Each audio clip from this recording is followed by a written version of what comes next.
नमस्कार, न्यूज की पाठशाला में आप सभी का स्वागत है। मैं हूं सुशांत सिन्हा। ये न्यूज का फैमिली शो है। सबकी अटेंडेंस जरूरी है क्योंकि यहां हर खबर उसका चैप्टर इतने विस्तार से खोलता हूं कि आप उस खबर के मास्टर बनकर निकलते हैं। और इस पूरे हफ्ते कश्मीर फाइल्स की हमारी सीरीज जारी है। तो बिना वक्त गवाए शुरू करते हैं आज की पाठशाला।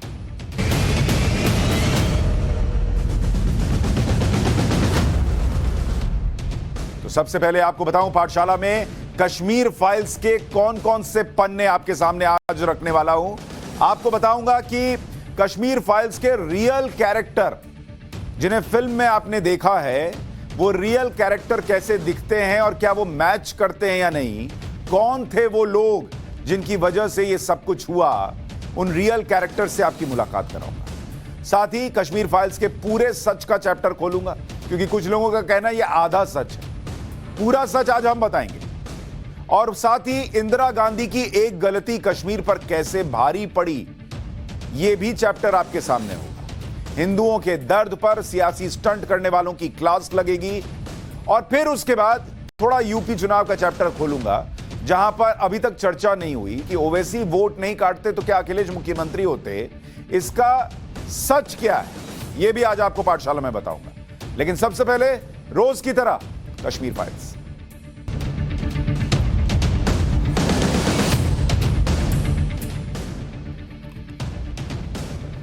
कश्मीर फाइल्स फिल्म का विरोध करने वालों को करारा जवाब मिला है। जो लोग कश्मीर फाइल्स के पीछे पड़ गए थे, फिल्म के पीछे पड़ गए थे, उन्हें इस फिल्म की कमाई का आंकड़ा देखना चाहिए। क्योंकि उनको लग रहा था हम विरोध करेंगे और माहौल बना देंगे, हो जाएगा। लेकिन इस देश में एक चीज हुई, जैसे आपने देखा सोशल मीडिया पर माहौल बनाते रह गए लेकिन सरकारें बीजेपी की बन गई, वैसे ही यहां माहौल से बहुत सारों ने फायदा लिया ताकि उनको ये प्रॉपर्टीज और ये सब कुछ मिले। और मैं समझता हूं इसमें हमारी साइलेंस जो कुछ लोगों की रही, वो उससे आईएसआई का एजेंडा पूरा करने में जो मेजॉरिटी कम्युनिटी साइलेंट रही, उसमें इस साइलेंस में एक बहुत बड़ी वो हमसे बात करने के लिए एसपी वैद्य, पूर्व डीजीपी जम्मू कश्मीर के, बता रहे हैं कि कैसे हालात एक दिन में नहीं बने। जो मैं आपको कह रहा था, एक दिन में हो ही नहीं सकता ना भाई कि 3 लाख 4 लाख लोग चले जाएं। फारूक अब्दुल्ला की सरकार क्या कर रही थी, पूछना चाहिए तो पूछा कुछ और जाता है। कश्मीर के 2 चुनावों पर भी आपको ध्यान देना चाहिए, जिसमें कांग्रेस की राजनीति का बड़ा खेल हुआ, जिसकी वजह से कश्मीर में हालात और बिगड़ गए। ये चुनाव थे 1983 और 1987 के जम्मू कश्मीर के विधानसभा चुनाव। 1983 के चुनाव में फारूक अब्दुल्ला की अगुवाई वाला नेशनल कॉन्फ्रेंस सत्ता में आया। 1983 उसने 46 सीट जीती, कांग्रेस को 26 सीट मिली। दोनों एक दूसरे के खिलाफ लड़ रहे थे, ये ध्यान रखिएगा। 1 साल के अंदर ही कांग्रेस ने नेशनल कॉन्फ्रेंस को तोड़ दिया और गुलाम मोहम्मद शाह के नेतृत्व वाले गुट को समर्थन देकर उन्हें 1984 में मुख्यमंत्री बना दिया। अब वो 1986 तक मुख्यमंत्री रहे। इसी बीच 1986 में कांग्रेस की केंद्र सरकार ने जम्मू कश्मीर में राष्ट्रपति शासन लगा दिया, विधानसभा भंग कर दी। इसके बाद 1987 में विधानसभा चुनाव हुआ। अब आप सोचिए कितनी जबरदस्त बात है। अभी मैं आपको बता रहा था कि जम्मू कश्मीर का इतिहास कहता है कि या तो वहां नेशनल कॉन्फ्रेंस की सरकार रही या कांग्रेस की सरकार रही। जब 87 का चुनाव हुआ तो इसमें कांग्रेस और नेशनल कॉन्फ्रेंस ने गठबंधन कर लिया। मतलब राज्य की 2 बड़ी पार्टियां जो एक दूसरे के खिलाफ लड़ती थी, वो साथ में आ गई। ये वैसे है जैसे देश में चुनाव हो और बीजेपी और कांग्रेस गठबंधन कर ले। सोचिए ऐसा हो सकता है लोगों के पास, फिर आपने क्या विकल्प छोड़ा। और उस नेशनल कॉन्फ्रेंस से आपने गठबंधन कर लिया जिसके खिलाफ सालों साल लड़ते रहे, कोई और था ही नहीं वहां पर, जिसकी सरकार को बर्खास्त किया और आज गठबंधन कर लिया। दोनों पार्टियों के गठबंधन ने 63 सीट जीत ली। फारूक अब्दुल्ला मुख्यमंत्री बन गए, वही फारूक अब्दुल्ला जिनको हटाया था। इसी बीच लोकसभा चुनाव कांग्रेस हार गई और केंद्र की सत्ता वीपी सिंह को मिली। कश्मीरी हिंदुओं के पलायन और भयानक हालात के बीच कश्मीर में राष्ट्रपति शासन लगा दिया गया और फारूक अब्दुल्ला ने इस्तीफा दे दिया। लेकिन आप सोचिए, जिस राज्य में इतना कुछ भयानक घट रहा था, वहां 2 पार्टियां, नेशनल कॉन्फ्रेंस और कांग्रेस, सिर्फ और सिर्फ सत्ता के लिए एक दूसरे के साथ जो कर रही थी, वो जनता के साथ खिलवाड़ नहीं था तो क्या था? यानी ऐसा नहीं कि कश्मीरी हिंदुओं को घाटी से भगाने की साजिश रातों रात बनी, इसके लिए सालों से डर के माहौल की जमीन तैयार की जा रही थी। इस साजिश को राजनीतिक गलतियों ने और मजबूती दी, और इसका एक और बड़ा उदाहरण आपको बताता हूं। 1972 में जम्मू कश्मीर के विधानसभा चुनाव में कांग्रेस को जबरदस्त सीटें मिली थी। कांग्रेस के नेता मीर कासिम राज्य के मुख्यमंत्री बने थे। बहुत ध्यान से सुनिए, तब जनमत संग्रह की जिद छोड़ने के नाम पर, उसकी शर्त पर और कांग्रेस का समर्थन करने की शर्त पर इंदिरा गांधी ने शेख अब्दुल्ला को जेल से निकालकर सीधे राज्य का मुख्यमंत्री नियुक्त कर दिया। जो पार्टी खत्म, जिसका व्यक्ति जेल में, उसको निकाला और मुख्यमंत्री बना दिया। यह फैसला चौंकाने वाला था। उस वक्त शेख अब्दुल्ला की पार्टी नेशनल कॉन्फ्रेंस का राज्य में एक भी विधायक नहीं था। कांग्रेस ने विधान परिषद से अपने 2 सदस्यों का इस्तीफा दिलाकर शेख अब्दुल्ला और उनके सहयोगी को विधान परिषद भेज दिया, क्योंकि मुख्यमंत्री की कुर्सी पर रहना था तो कहीं का सदस्य तो बनना पड़ेगा। शेख अब्दुल्ला पर मेहरबानियों के बदले कांग्रेस को धोखा मिला। सत्ता संभालने के कुछ ही महीनों में कांग्रेस के कई नेता नेशनल कॉन्फ्रेंस में शामिल हो गए। कांग्रेस ने समर्थन वापस लेकर शेख अब्दुल्ला की सरकार गिरा दी। राज्य में राज्यपाल शासन लगा दिया गया। फिर चुनाव हुए तो शेख अब्दुल्ला की पार्टी को 47 सीट आई। तो जो शख्स 20 साल से जेल में था, जिसका कोई विधायक नहीं था, चुनाव में नहीं जीता था, उसे कांग्रेस ने बैठे बिठाए सरकार और आधार दोनों दे दिया। यह सियासी ब्लंडर से ज्यादा उस राज्य के साथ और देश के साथ खिलवाड़ था। यही जम्मू कश्मीर के लिए भारी भूल साबित हुआ, और उस भूल की कीमत कश्मीरी हिंदुओं ने बाद में चुकाई। कश्मीरी हिंदुओं के दर्द जैसे संवेदनशील मुद्दे पर बनी फिल्म पर भी राजनीतिक स्टंटबाजी हो रही है। अखिलेश यादव भी इसी फहरिस्त में है। अखिलेश यादव से जब कश्मीर फाइल्स पर सवाल किया गया तो उन्होंने कहा कि अगर कश्मीर फाइल बन सकती है तो लखीमपुर में जीप से कुचलने वाली घटना पर लखीमपुर फाइल्स क्यों नहीं बन सकती? ये फिल्म या कश्मीर फाइल्स पे, और आप तो पड़ोसी जिले के हो, अगर कश्मीर फाइल पे फिल्म बन रही है तो कम से कम लखीमपुर फाइल्स पे भी फिल्म बननी चाहिए। ये पड़ोसी जिला जहाँ पर जीप से किसानों को कुचल दिया गया था, समय आए और लखीमपुर फाइल्स पे भी फिल्म बनी। अब आप सोचिए, इन नेताओं के लिए कश्मीरी हिंदुओं 3 लाख 4 लाख के साथ जो हुआ, उनके धर्म की वजह से हुआ, उसमें और लखीमपुर में जो हुआ कोई अंतर नहीं। और इसीलिए अखिलेश यादव आप विपक्ष में हैं, क्योंकि आप लोग पब्लिक का दर्द समझना भूल गए। आपके पास 5 साल पब्लिक ने दिए हैं, और आपने तो विधायकी भी कबूल नहीं की। करल की सीट से इस्तीफा देकर आप संसद में रहेंगे। आपको तो वहां विधानसभा वैसे भी नहीं जाना है, तो 5 साल में फिल्म ही बनाइए, आप ही बनाइए लखीमपुर फाइल्स। क्या कीजिएगा बैठे बैठे? कश्मीर फाइल्स पर ऐसे ही हल्की बयानबाजियां हो रही हैं। यूपी के पूर्व मंत्री हैं स्वामी प्रसाद मौर्य, वो ट्वीट कर रहे हैं कि कश्मीर फाइल्स में अधूरा सच दिखाया गया है। फिल्म द कश्मीर फाइल्स में केवल कश्मीरी पंडितों का उत्पीड़न दिखाया गया, जबकि पाकिस्तान अधिकृत कश्मीर में कश्मीरी मुसलमानों, पंडितों और सरदारों को बुरी तरह समान रूप से उजाड़ा और प्रताड़ित किया गया था। पूरा दृश्य दिखाएं। अधूरा फिल्म दिखाने से आपसी सौहार्द और भाईचारा खत्म होगा। ये सुनिए और सोचिए कि ये लोग किस लेवल पर पॉलिटिक्स करते हैं और कैसे जनता से और उसके दर्द से डिस्कनेक्ट हो गए। कश्मीर फाइल्स फिल्म को आधा सच कहने वालों को अब हम पूरा सच दिखाते हैं। फिल्म में जिन किरदारों की बात की गई वो विवेक अग्निहोत्री की कल्पना नहीं थे, बल्कि असल में थे। उनके बारे में आपको बताता हूं। सबसे पहले बिट्टा कराटे के बारे में जानिए। कश्मीर फाइल्स में बिट्टा कराटे का रोल एक्टर चिन्मय ने निभाया है।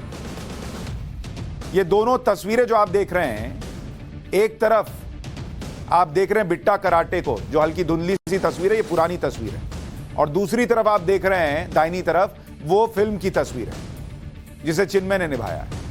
बिट्टा कराटे का असली नाम फारूक अहमद डार था। बिट्टा कराटे वही शख्स है जिसने 20 कश्मीरी हिंदुओं का कत्ल किया। बिट्टा कराटे सिर और दिल पर निशाना लगाकर लोगों को मौत के घाट उतारता था। बिट्टा कराटे का पहला शिकार उसका अपना ही दोस्त सतीश था। अपना दोस्त सतीश। हैरानी की बात यह है कि बिट्टा कराटे कत्ल करने के बाद आराम से निकल जाता था, कोई उसे रोकता भी नहीं था। बिट्टा कराटे अपना चेहरा तक नहीं छिपाता था। बिट्टा कराटे को 1990 में पब्लिक सेफ्टी एक्ट के तहत गिरफ्तार किया गया। 2006 तक बिट्टा जेल में रहा, लेकिन सबूतों के अभाव में बिट्टा कराटे को जमानत मिल गई। 2017 में आतंकियों को फंडिंग के मामले में एनआईए ने उससे पूछताछ की। फिलहाल बिट्टा कराटे कश्मीर में रह रहा। सोचिए, फिल्म कश्मीर फाइल्स में एक कॉलेज प्रोफेसर का किरदार भी दिखाया गया है। फिल्म में राधिका मेनन नाम की कॉलेज प्रोफेसर हैं जो स्टूडेंट्स को सिखाती हैं कि कश्मीर भारत का अभिन्न हिस्सा नहीं है। इस किरदार को निभाया है पल्लवी जोशी ने। दोनों आपके सामने हैं, रियल लाइफ किरदार हैं ये लोग, सोचकर डायरेक्टर ने पैदा नहीं किया। और ये किरदार किस कॉलेज की किस प्रोफेसर पर बेस्ड हैं ये बताने की जरूरत नहीं है। तमाम लोग बखूबी जानते हैं कि किस तरह से ये प्रोफेसर साहिबा युवाओं के मन में कश्मीर को लेकर कैसे जहर भर रहे हैं। फिल्म कश्मीर फाइल्स ने जिन हादसों की याद ताजा की उनमें कश्मीरी हिंदू कवि सर्बानंद कौल प्रेमी भी हैं। ये उनकी तस्वीर। सर्बानंद कौल प्रेमी कश्मीर के बहुत ही मशहूर कवि, लेखक और अनुवादक थे। 1990 में जब कश्मीरी पंडितों ने पलायन कर दिया तो उसके बाद भी सर्बानंद कौल प्रेमी कश्मीर में ही रुके रहे। उनका मानना था कि वो प्यार की बातें करते हैं, समाज में उनकी इज्जत है, और उससे बड़ी बात कि उनके पड़ोसी मुस्लिम भी कहा करते थे कि आपका बाल भी बाका नहीं होने देंगे। यही उनसे गलती है।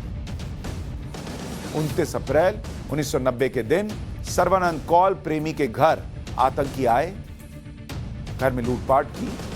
लूट का सामान सूटकेस में रखकर सर्बानंद से सूटकेस उठाकर बाहर ले जाने के लिए कहा। सर्बानंद के बेटे वीरेंद्र कौल भी अपने पिता के साथ बाहर गए। 2 दिन बाद दोनों की लाश मिली। कहां थे वो पड़ोसी?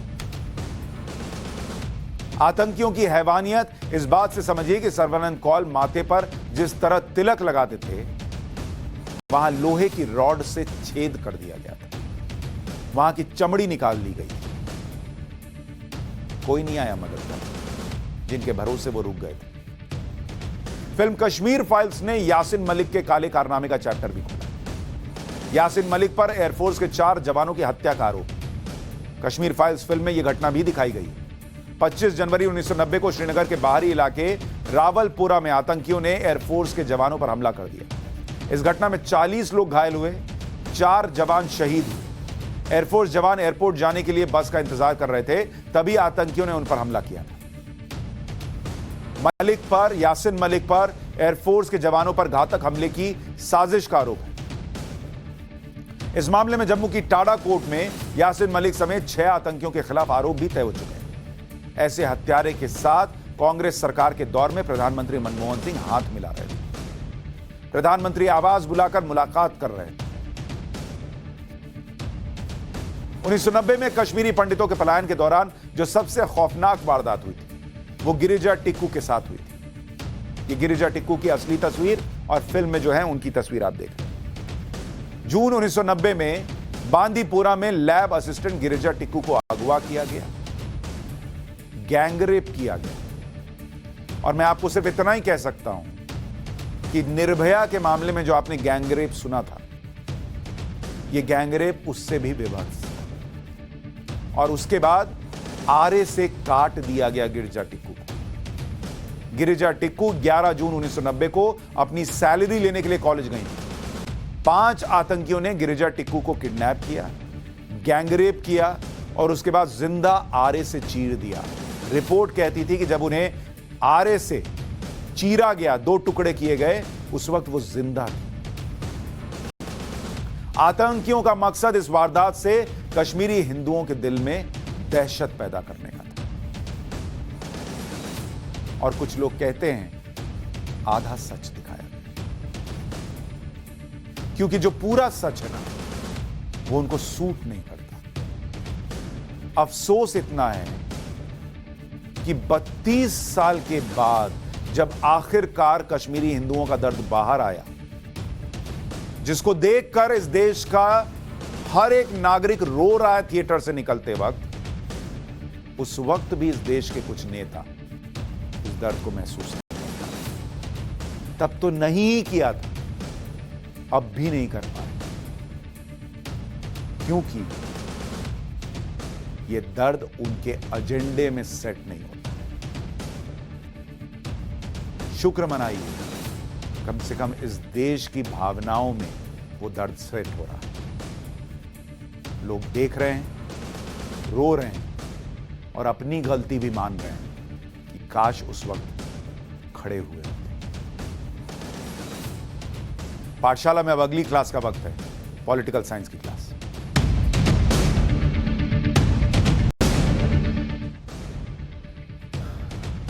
यूपी चुनाव की अब थोड़ी चर्चा करता हूं। खूब एनालिसिस चल रहा है यूपी चुनाव का। कुछ लोग कह रहे हैं कि ओवैसी ने समाजवादी पार्टी के वोट काट लिए, नहीं तो समाजवादी पार्टी को और सीटें आती। लेकिन इसका सच क्या है, कितना फर्क पड़ता है, आज हम इसका टेस्ट करेंगे। और यह क्यों फैलाया जा रहा है कि ओवैसी की वजह से जैसे अखिलेश हार गए, नहीं तो और सीटें आती, यह भी आपको समझाएंगे। विधानसभा चुनाव में बीजेपी गठबंधन को कितने वोट मिले, समाजवादी पार्टी गठबंधन को कितने वोट मिले और ओवैसी को कितने वोट मिले, यह आपको बताता हूं। अगर आप देखेंगे यूपी इलेक्शन के अंदर, यूपी चुनाव, इसके अंदर बीजेपी गठबंधन को, बीजेपी प्लस, इनको 4 करोड़ 3 लाख वोट मिले, 4.03 करोड़ वोट मिले। समाजवादी पार्टी गठबंधन को कितने मिले, एसपी प्लस को, इनको मिले 3 करोड़ 37 लाख वोट, 3.37 करोड़ वोट। और ओवैसी की पार्टी AIMIM, इनको कितने वोट मिले, 4.5 लाख वोट, 4.5 लाख वोट। अब मैं आपसे एक तो अभी तो पूरी डिटेल में जाऊंगा, लेकिन आपको सिंपल एनालिसिस भी दूं कि अगर 3 करोड़ 37 लाख में 4.5 लाख वोट और जोड़ भी दीजिएगा तो करीब करीब 3 करोड़ 41 लाख या 42 लाख के आसपास पहुंचेगा मामला।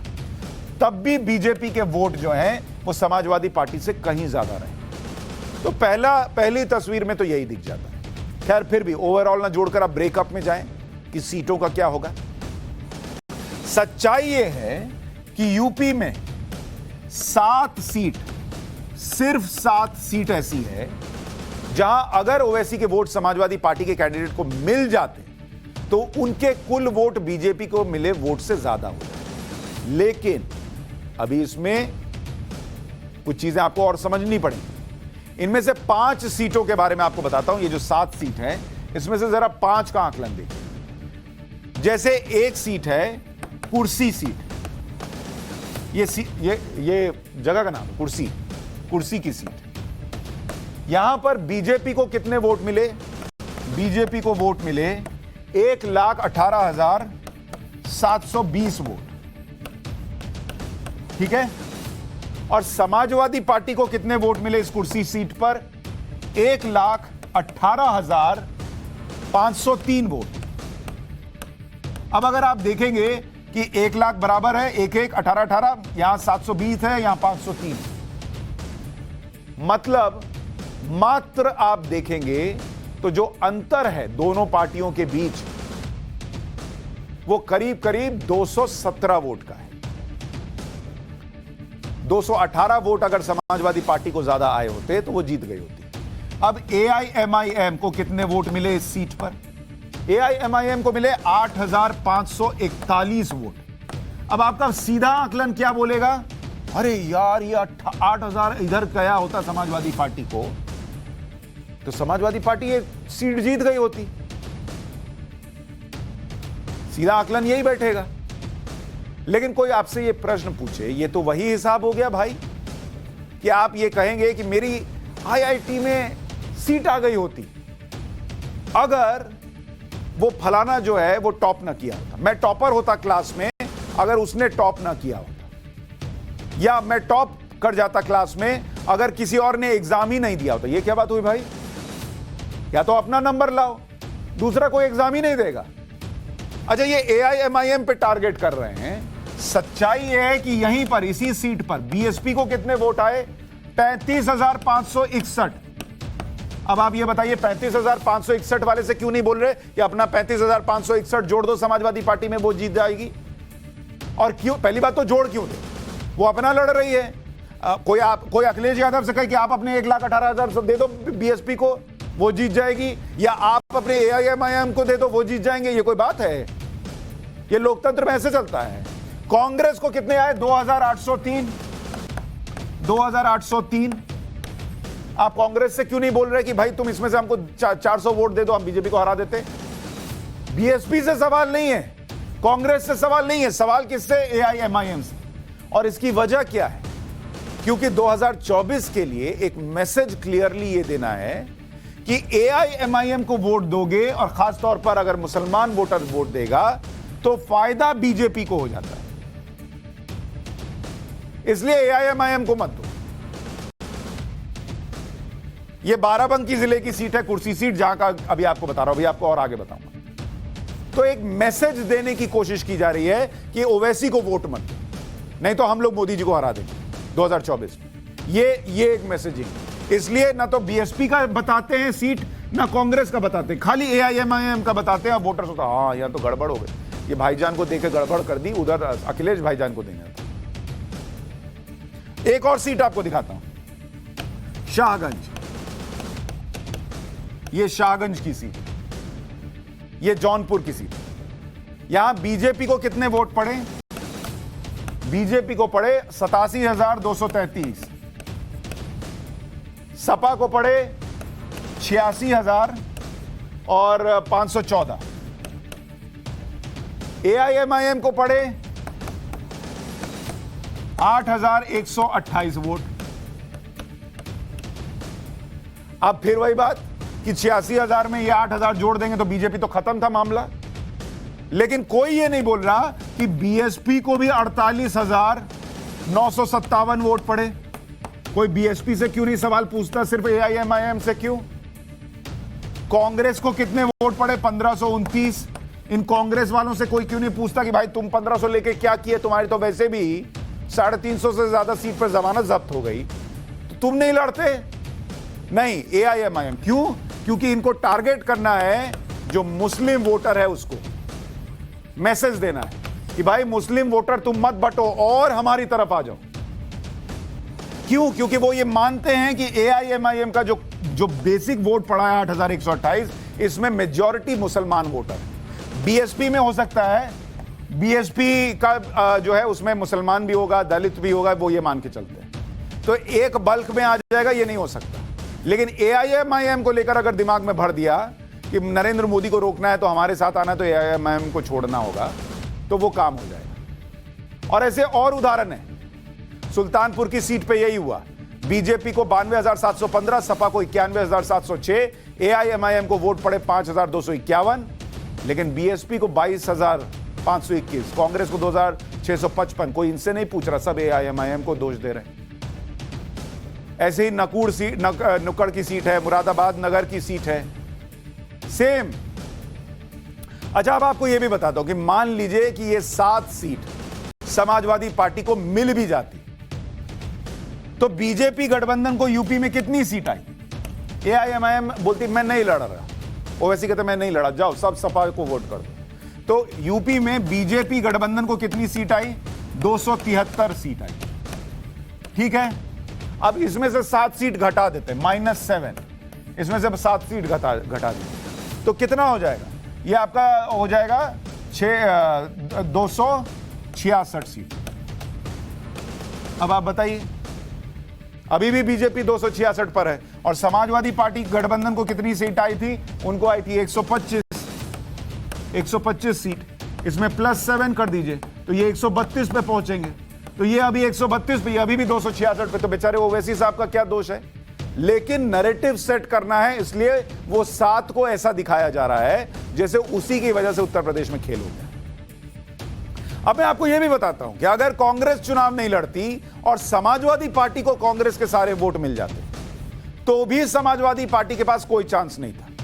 अब आप ये स्थिति देखिए कि इसमें से, यूपी चुनाव में से, अगर आप कांग्रेस को काट दें कि कांग्रेस लड़ ही नहीं रही ऐसे भी हार रहे थे और समाजवादी पार्टी को सारा वोट चला गया। तब बीजेपी को कितनी सीट आती? बीजेपी गठबंधन को सीट आती 248 सीट आ जाती, तभी भी ये 250 के आसपास होते। और समाजवादी पार्टी गठबंधन को, जिसमें हमने आईएनसी के यानी कांग्रेस के भी वोट जोड़ दिए, इनका तब भी मामला बढ़कर 152 पर ही पहुंचता, तब भी नहीं होता।